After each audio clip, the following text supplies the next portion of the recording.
قرآن قرآن قرآن کی روشنی، قرآن کی روشنی۔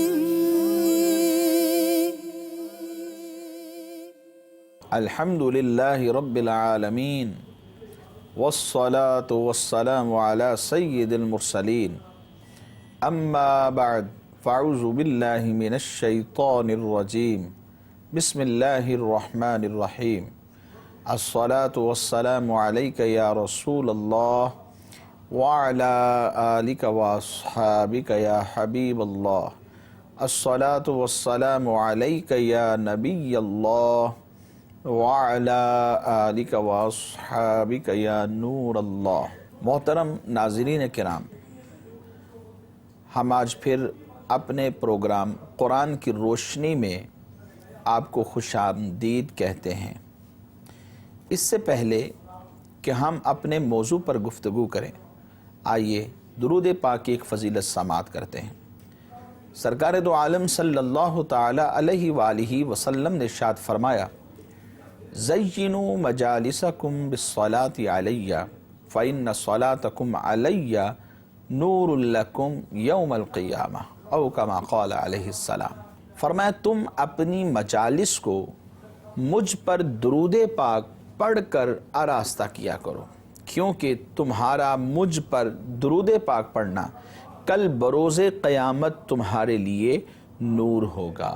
صلو علی الحبیب صلی اللہ تعالی علی محمد صلی اللہ علیہ وسلم۔ محترم ناظرین کرام، ہم اپنے پروگرام قرآن کی روشنی میں آج جس آیت مبارکہ پر بات کرنا چاہ رہے ہیں بہت اہم موضوع ہے۔ اللہ تبارک و تعالی نے ہمیں اس کا حکم دیا۔ اللہ تبارک و تعالی نے قرآن مجید فرقان حمید میں ارشاد فرمایا، یا ایہا الذین آمنوا انفقوا من طیبات ما کسبتم۔ ترجمہ کنز ایمان، اے ایمان والو اپنی پاکیزہ کمائی میں سے خرچ کرو۔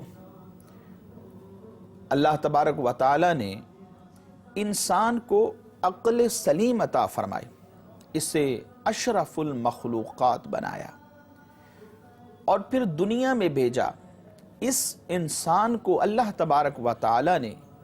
بے لگام نہیں چھوڑا، اس کی عقل کی ہدایت اور نگہبانی کے لیے شریعت کے تابع کر دیا، تاکہ انسان اللہ تبارک و تعالی کی عبادت اور اس کی اطاعت کرے اور ایک نیک اور صالح اور منصفانہ معاشرہ کی تعمیر کا کام سر انجام دے۔ اسی مقصد کی تکمیل کے لیے اللہ تبارک و تعالی نے انبیاء کرام علیہم السلام، رسول کرام علیہم السلام کو اس دنیا میں مبعوث فرمایا۔ اللہ تبارک و تعالی نے انسان کو اپنی عبادت اور اطاعت کا مکلف بنا دیا، اس روئے زمین پر اپنا نائب مقرر فرمایا، تاکہ انسان اللہ تبارک و تعالی کی دی ہوئی شریعت کے اوپر خود عمل کرے اور ایک منصفانہ سماج کی تشکیل کے لیے کوشاں رہے اور اپنی اصلاح کے ساتھ ساتھ ساری دنیا کے لوگوں کی اصلاح کی کوشش بھی کرتا رہے۔ اور اسی مقصد کے حصول کے لیے یقیناً جسمانی اور مالی دونوں طرح کی قربانیوں کو انسان کو بروئے کار لانا پڑتا ہے، ان کی ضرورت پیش آتی ہے۔ تو جہاں مختلف آیات بینات میں اللہ تبارک و تعالی نے اعلاء کلمت اللہ کے لیے اپنی جانوں کا نذرانہ اس کی بارگاہ میں پیش کرنے کا حکم دیا ہے، وہیں پر اپنی راہ میں مالی قربانیاں پیش کرنے کا بھی حکم دیا ہے۔ اللہ تبارک و تعالی ارشاد فرماتا ہے، یا ایہا الذین آمنوا انفقوا من طیبات ما کسبتم، اے ایمان والو اپنی پاکیزہ کمائی میں سے خرچ کرو۔ اور فکر آخرت دیتے ہوئے اللہ تبارک و تعالیٰ نے ارشاد فرمایا، اے ایمان والو، اللہ کی راہ میں ہمارے دیے میں سے خرچ کرو، وہ دن آنے سے پہلے جس میں نہ خرید و فروخت ہے اور نہ کافروں کے لیے دوستی اور نہ شفاعت، اور کافر خود ہی ظالم ہیں۔ اس آیت مبارکہ میں اللہ تبارک و تعالیٰ نے فکر آخرت دیتے ہوئے ارشاد فرما دیا کہ قیامت کا کڑا دن آنے سے پہلے پہلے اللہ تبارک و تعالیٰ کے دیے ہوئے مال میں سے اس کی راہ میں خرچ کر لو۔ قیامت کا دن بڑی ہیبت والا ہے۔ اس دن مال کسی کو بھی فائدہ نہ دے گا اور دنیاوی دوستیاں بھی اس دن بیکار ہو جائیں گی، بلکہ ماں باپ اور اولاد بھی ایک دوسرے سے جان چھڑا رہے ہوں گے۔ قرآن نے اس کا منظر یوں بیان کیا، یوم یفر المرء من اخیہ وامہ وابیہ وصاحبتہ وبنیہ۔ اس دن آدمی بھاگے گا اپنے بھائی اور ماں اور باپ اور جوروں اور بیٹوں سے۔ اور کفار کا حال تو یہ ہوگا کہ انہیں کسی کی بھی اس دن سفارش کام نہ آئے گی، اور نہ ہی دنیاوی انداز میں کوئی کسی کی سفارش کر سکے گا۔ صرف اذن الہی عز و جل سے اللہ تبارک و تعالیٰ کے جو مقبول بندے ہیں وہ شفاعت کریں گے، اور پرہیزگاروں کے علاوہ گہرے دوست بھی اس دن کسی کے کام نہ آئیں گے۔ سورہ زخرف میں اللہ تبارک و تعالیٰ نے یہ ارشاد فرما دیا، الاخلاء یومئذ بعضهم لبعض عدو الا المتقین۔ پرہیزگاروں کے علاوہ اس دن گہرے دوست ایک دوسرے کے دشمن ہو جائیں گے۔ اور ہاں یاد رکھیے کہ مال کا فائدہ بھی آخرت میں اسی صورت کے اندر ہوگا جب دنیا میں اسے نیک کاموں میں خرچ کیا ہوگا، اللہ تبارک و تعالیٰ کی فرما برداری کے کاموں میں خرچ کیا ہوگا، اور اللہ تبارک و تعالیٰ کی نافرمانی کے کاموں میں خرچ کرنے سے انسان بچا ہوگا۔ اللہ تبارک و تعالیٰ نے اپنی راہ میں بھی خرچ کرنے کے معاملے میں انسان کو تنبیہ فرمائی کہ میری راہ میں اگر خرچ کرو تو وہ بھی اپنا پسندیدہ مال خرچ کرنا۔ یہ ایک اچھا عمل ہے، لیکن یاد رکھیے اللہ تبارک و تعالیٰ کی راہ میں وہ مال پسندیدہ ہے کہ جو انسان خود اپنی ذات کے لیے بھی پسند کرتا ہے۔ جسے خود اپنی ذات کے لیے پسند نہیں کرتا وہی اپنے مسلمان بھائیوں کو دے دے، یہ اللہ تبارک و تعالیٰ کی بارگاہ میں پسندیدہ نہیں، بلکہ حدیث مبارک میں یہ واضح طور پر فرما دیا کہ انسان کو چاہیے کہ جو چیز اپنی ذات کے لیے پسند کرتا ہے وہی اپنے بھائی کے لیے پسند کرے۔ یہ کامل ایمان والوں کی علامت ہے، اور اللہ تبارک و تعالیٰ نے اپنی راہ میں خرچ کرنے کا ایک کلیہ، ایک قانون، ایک قاعدہ، ایک اصول، ایک ضابطہ ہمیں عطا فرما دیا، اور ارشاد فرمایا لَن تَنَالُوا الْبِرَّ حَتَّى تُنْفِقُوا مِمَّا تُحِبُّونَ۔ تم ہرگز بلائی کو نہ پہنچو گے جب تک راہ خدا میں اپنی پیاری چیز خرچ نہ کرو۔ جب یہ آیت مبارکہ نازل ہوئی تو صحابہ کرام علیہم رضوان کا کیا عمل تھا؟ یہ عظیم ہستیاں نبی پاک صلی اللہ علیہ وسلم کی بارگاہ سے تربیت یافتہ، حضور نبی پاک صلی اللہ علیہ وسلم کی بارگاہ میں بیٹھ کر علم حاصل کرنے والی ہستیاں تھیں۔ یہ ہمارے امام، اور ان کا ایمان ہمارے لیے معیاری نصاب ہے۔ ان کا عمل کیا تھا؟ حضرت ابو طلحہ رضی اللہ تعالی عنہ کا عمل اس آیت کے نزول کے وقت کیا تھا؟ حضرت ابو طلحہ رضی اللہ تعالیٰ عنہ حضور نبی کریم صلی اللہ تعالی علیہ وآلہ وسلم کی بارگاہ میں حاضر ہو گئے اور عرض کیا، یا رسول اللہ صلی اللہ تعالی علیہ وآلہ وسلم، اللہ تبارک و تعالی نے محبوب چیز اس کی راہ میں خرچ کرنے کا حکم دیا ہے، اور مجھے اپنی ساری چیزوں میں فلاں باغ بہت زیادہ محبوب ہے، پسندیدہ ہے، میں اس کو اللہ تبارک و تعالیٰ کے لیے صدقہ کرتا ہوں۔ سبحان اللہ۔ اور اس کے لیے اجر و ثواب کی امید اپنے رب عز و جل کی بارگاہ میں کرتا ہوں۔ حضور نبی پاک صلی اللہ علیہ وسلم نے فرمایا، ابو طلحہ تم نے بہت ہی نفع کا سودا کیا ہے، ایک دوسری حدیث مبارک میں ہے کہ حضرت ابو طلحہ رضی اللہ تعالیٰ عنہ نے عرض کیا یا رسول اللہ صلی اللہ علیہ وسلم میرا فلاں باغ جو مجھے بہت زیادہ پسندیدہ ہے، اتنی مالیت کا ہے، وہ میں نے صدقہ کیا، اور اگر میں یہ طاقت رکھتا ہوتا کہ یہ بات پوشیدہ رہے، اس کی کسی کو خبر نہ ہو، تو میں ایسا ہی کرتا، مگر یہ باغ چونکہ ایک زمین سے تعلق رکھتا ہے اور بہت بڑا باغ ہے، یہ ایسی چیز نہیں ہے جسے میں مخفی رکھ سکوں۔ حضرت عمر فاروق اعظم رضی اللہ تعالیٰ عنہ کا عمل بھی دیکھیے، جب یہ آیت مبارکہ نازل ہوئی، سرکار دو عالم صلی اللہ تعالیٰ علیہ وسلم کی خدمت اقدس میں حاضر ہو گئے اور کہا کہ یا رسول اللہ صلی اللہ علیہ وسلم، خیبر کی زمین میں سے مجھے حصہ ملا تھا، وہ حصہ جو خیبر کی زمین سے مجھے ملا تھا وہ میری ذات کے قریب بہت زیادہ پسندیدہ ہے، مجھے محبوب ہے، میں اسے اللہ تبارک و تعالیٰ کی راہ میں دینا چاہتا ہوں۔ تو آپ صلی اللہ تعالیٰ علیہ وسلم نے ارشاد فرمایا کہ اے عمر اسے وقف کر دو، یعنی اصل روک لو اور اس کا جو پھل وغیرہ ہوگا وہ اللہ تبارک و تعالیٰ کی راہ میں دے دو۔ حضرت محمد بن منقدر رضی اللہ تعالیٰ عنہ فرماتے ہیں کہ جب یہ آیت مبارکہ نازل ہوئی تو حضرت زید بن حارثہ رضی اللہ تعالیٰ عنہ کے پاس ایک گھوڑا تھا جو انہیں بہت زیادہ پسند تھا، اپنی تمام چیزوں کے اندر اسے محبوب رکھتے تھے۔ اسے لے کر میرے آقا کریم صلی اللہ تعالیٰ علیہ وسلم کی بارگاہ میں حاضر ہو گئے، عرض کیا یا رسول اللہ یہ صدقہ ہے۔ تو حضور نبی پاک صلی اللہ تعالیٰ علیہ وسلم نے وہ گھوڑا ان سے قبول فرما لیا اور لے کر ان کے صاحبزادے حضرت اسامہ رضی اللہ تعالیٰ عنہ کو اپنی طرف سے دے دیا۔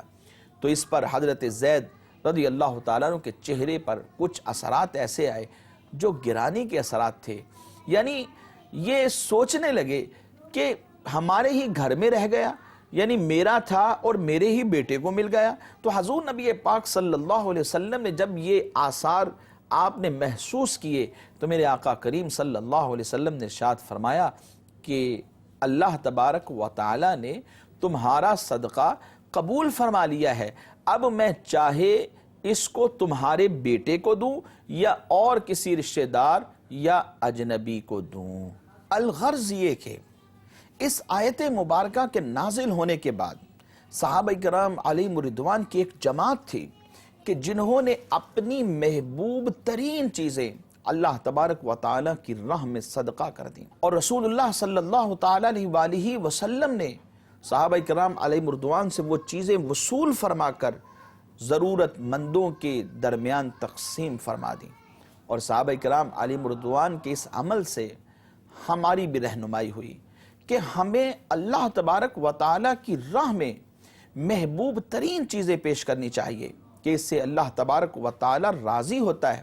اور انسان اخروی اجر کا بھی مستحق ٹھہرتا ہے۔ ہرگز ایسا نہیں کرنا چاہیے کہ جو چیزیں ہمیں خود اپنی ذات کے لیے پسندیدہ نہیں یا ہمارے گھر میں ایسے اضافی ہو گئی ہیں کہ ہم انہیں دیکھنا پسند نہیں کرتے، وہ ہم دوسرے مسلمانوں میں تقسیم کر دیں۔ اگرچہ صدقہ تو ہو ہی جائے گا، لیکن بات پھر وہی ہے کہ اللہ تبارک و تعالیٰ کی بارگاہ میں پسندیدہ کیا ہے، زیادہ اجر کا استحقاق کس چیز کے اندر ہے جو اللہ تبارک و تعالیٰ کو بھی راضی کر دے اور روز محشر ہمارے لیے بھی ایک ذخیرہ کے انداز میں ہمارے نامہ اعمال میں ہمارے سامنے نظر آئے۔ حجت الاسلام امام غزالی رحمۃ اللہ تعالی فرماتے ہیں کسی بھی عمل پر اجر و ثواب اور سزا و عقاب کا اگر انسان کو علم ہو جائے تو انسان کے لیے کسی عمل کو کرنے اور نافرمانی کے کاموں سے بچنے میں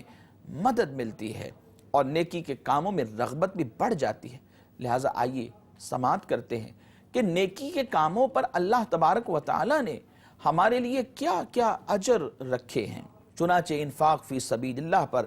اجر کے بارے میں اللہ تبارک و تعالی قرآن مجید فرقان حمید کی سورہ بقرہ کے اندر ارشاد فرماتا ہے مثل الذین ينفقون اموالهم فی سبیل اللہ کمثل حبۃ انبتت 7 سنابل فی کل سنبلۃ 100 حبۃ واللہ یضاعف لمن یشاء واللہ واسع علیم۔ ان کی کہاوت جو اپنے مال اللہ کی راہ میں خرچ کرتے ہیں اس دانہ کی طرح ہے جس نے اگائیں 7 بالی، ہر بالی میں 100 دانے، اور اللہ اس سے بھی زیادہ بڑھائے جس کے لیے چاہے، اور اللہ وسعت والا، علم والا ہے۔ محترم ناظرین کرام، ذرا غور کیجئے، اس آیت مبارکہ میں اہم ترین اور موضوع لہو جو کلام کیا گیا ہے وہ یہ ہے کہ اللہ تبارک و تعالی کی راہ میں خرچ کرنا نہایت ہی اہمیت اور فضیلت کا حامل ہے، بلکہ ارشاد فرما دیا کہ جو راہ خدا عز و جل میں خرچ کرتا ہے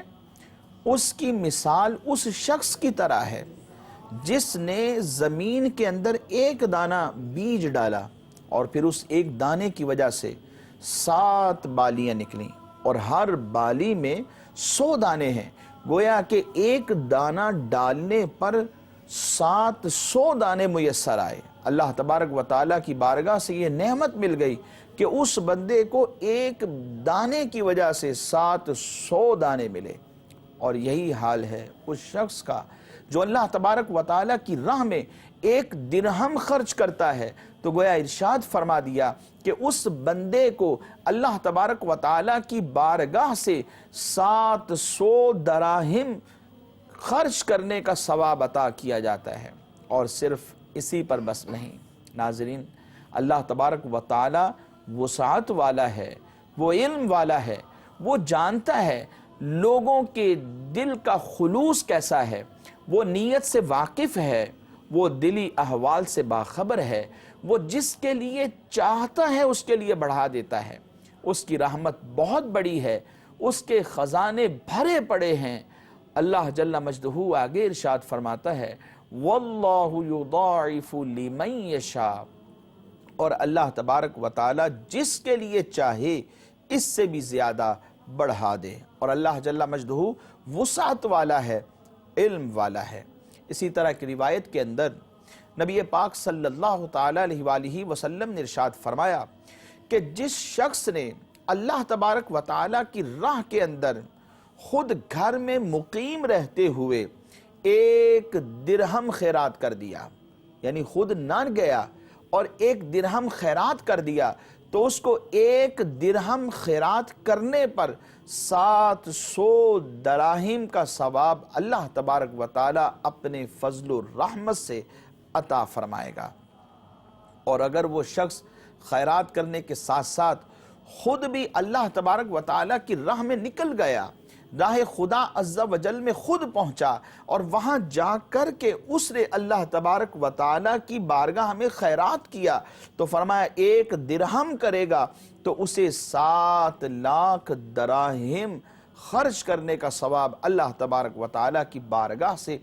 عطا کیا جائے گا۔ اور پھر اس حدیث مبارک میں نبی کریم صلی اللہ تعالی علیہ وآلہ وسلم نے جو آیت مبارکہ آخر میں تلاوت فرمائی وہ یہی تھی مثل الذین ينفقون اموالهم فی سبیل اللہ کمثل حبۃ انبتت 7 سنابل فی کل سنبلۃ 100 حبہ۔ حضرت ابو الدہداء کا واقعہ آئیے سنتے ہیں۔ حضرت عبداللہ ابن مسعود رضی اللہ تعالی عنہ سے مروی ہے، جب اللہ تبارک و تعالی نے قرض حسنہ کی آیت نازل فرمائی تو حضرت ابو الدہداء انصاری رضی اللہ تعالی عنہ حضور نبی کریم صلی اللہ علیہ وسلم کی خدمت میں حاضر ہو گئے، اور خدمت میں حاضر ہو کر عرض کیا یا رسول اللہ صلی اللہ تعالی علیہ وآلہ وسلم،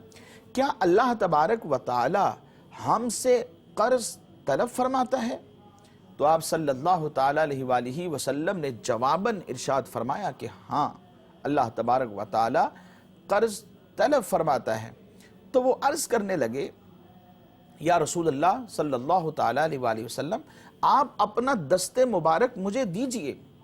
اور وجہ کیا تھی؟ تاکہ میں آپ کے دست مبارک پر ایک وعدہ کروں، ایک عہد کروں۔ تو حضور نبی کریم صلی اللہ علیہ وسلم نے اپنا مبارک ہاتھ بڑھا دیا۔ حضرت ابو الدہداء انصاری رضی اللہ تعالیٰ عنہ نے معاہدے کے طور پر حضور نبی اکرم صلی اللہ تعالیٰ علیہ وآلہ وسلم کا ہاتھ پکڑ کر عرض کیا، یا رسول اللہ صلی اللہ تعالیٰ علیہ وآلہ وسلم، میں نے اپنا فلاں باغ اللہ تبارک و تعالیٰ کو قرض دے دیا۔ ناظرین، ان کے باغ میں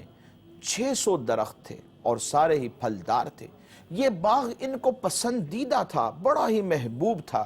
ان کے پاس 2 باغ تھے، اور ان 2 باغات میں سے ایک یہ والا باغ جو اللہ تبارک و تعالیٰ کو قرض حسنہ دیا، یہ انہیں محبوب ترین تھا، اور اسی کے اندر ان کے بیوی بچے بھی رہا کرتے تھے۔ تو یہاں سے یہ اٹھ کر اپنے باغ کی طرف گئے اور اپنی بیوی ام الدحداء سے آواز دے کر کہا کہ چلو اس باغ سے نکل چلو، یہ باغ میں نے اپنے رب تبارک و تعالی کو دے دیا ہے۔ یہ ہے وہ قیمتی سودا جو حضرت ابو الدحداء رضی اللہ تعالی عنہ نے اپنے رب عز و جل کے ساتھ کیا، اور اللہ تبارک و تعالی کو اس دنیا میں ہی قرض حسنہ دے دیا، اور اس کا جو اجر ہے کل بروز قیامت اپنے مالک کریم کی بارگاہ سے پائیں گے۔ ناظرین، ایسے ہی لوگوں کی تعریف جو اللہ تبارک و تعالی کی بارگاہ میں خرچ کرتے ہیں اور بلا روک ٹوک خرچ کرتے ہیں، ایک ہاتھ سے دیتے ہیں تو دوسرے کو خبر نہیں ہوتی، اور اللہ تبارک و تعالی کی بارگاہ میں دل کھول کر خرچ کرتے ہیں، ایسے ہی لوگوں کی تعریف بیان کرتے ہوئے اللہ تبارک و تعالی نے ارشاد فرمایا، اور اپنے اوپر دوسروں کو ترجیح دیتے ہیں چاہے خود ان کو کتنی ہی سخت حاجت کیوں نہ ہو۔ انفاق فی سبیل اللہ کے فضائل میں اللہ تبارک و تعالیٰ کے پیارے محبوب صلی اللہ تعالیٰ علیہ وآلہ وسلم نے ارشاد فرمایا، جو شخص کسی مسلمان ضرورت مند کو کپڑا پہنائے گا تو اللہ تبارک و تعالیٰ کل بروز قیامت اس کو جنت کا لباس پہنائے گا۔ جو شخص کسی مسلمان کو بھوک کی حالت کے اندر کچھ کھانے کے لیے دے گا تو اللہ تبارک و تعالیٰ اس بندے کو جنت کے پھل کھلائے گا۔ جو شخص کسی مسلمان کو پیاس کی حالت کے اندر پانی پلائے گا تو اللہ تبارک و تعالیٰ اس کو جنت کی ایسی شراب پلائے گا جس پر مہر لگی ہوئی ہوگی۔ سرکار دو عالم صلی اللہ علیہ وسلم فرماتے ہیں، تمہیں اپنے کمزوروں کے طفیل سے رزق دیا جاتا ہے اور تمہاری مدد کی جاتی ہے۔ حضور صلی اللہ علیہ وسلم نے ارشاد فرمایا، اگر تمہارا خادم تمہارے لیے کھانا بنا کر لائے تو اسے اپنے ساتھ بٹھا کر کھلاؤ، یا اس کھانے میں سے کچھ اس کو دے دو، اس لیے کہ آگ کی تپش اور دھوئیں کی تکلیف تو اس نے برداشت کی ہے۔ ناظرین کرام، ہمارا صدقہ اللہ تبارک و تعالیٰ کی بارگاہ میں کیا اہمیت رکھتا ہے اور کیسی طاقت اللہ تبارک و تعالیٰ نے عطا فرمائی ہے۔ حدیث مبارک میں آتا ہے،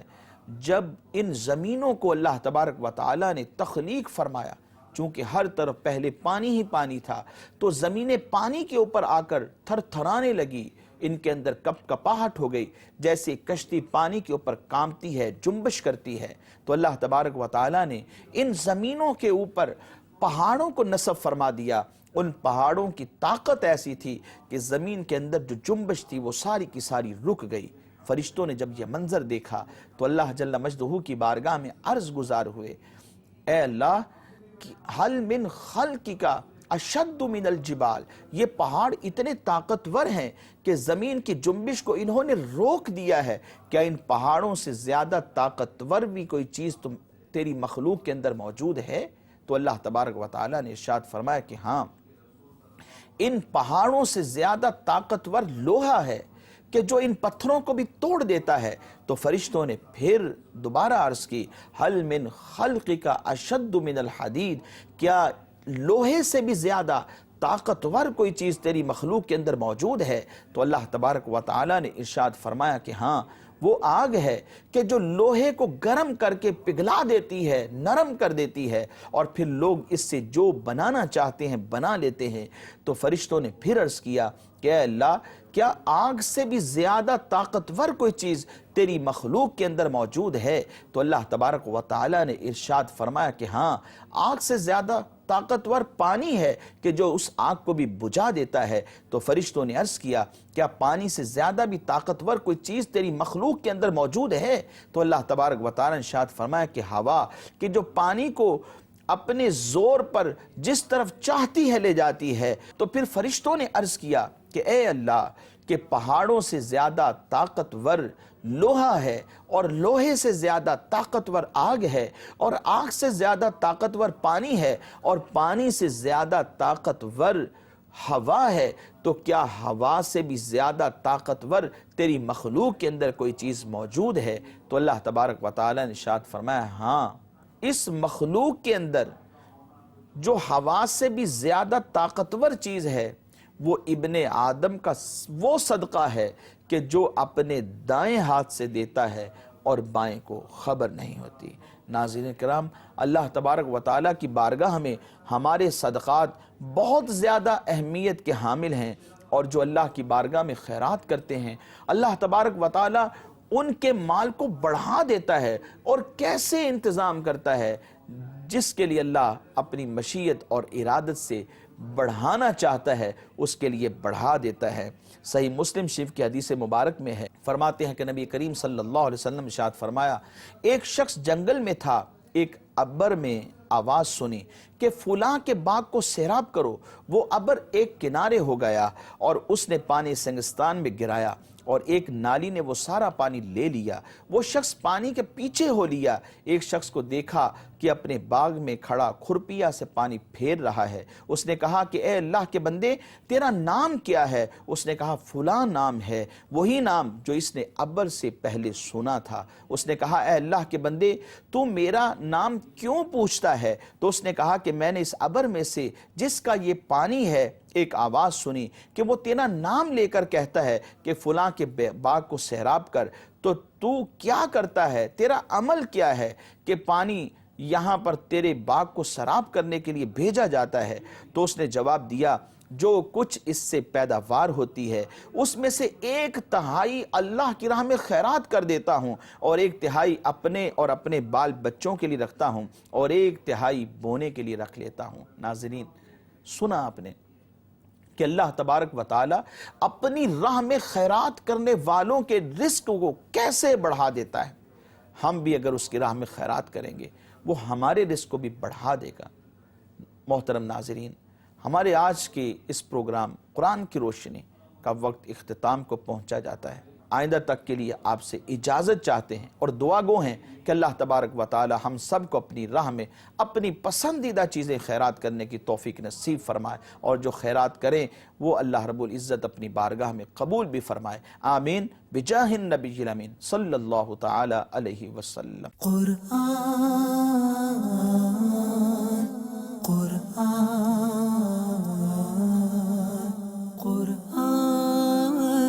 کی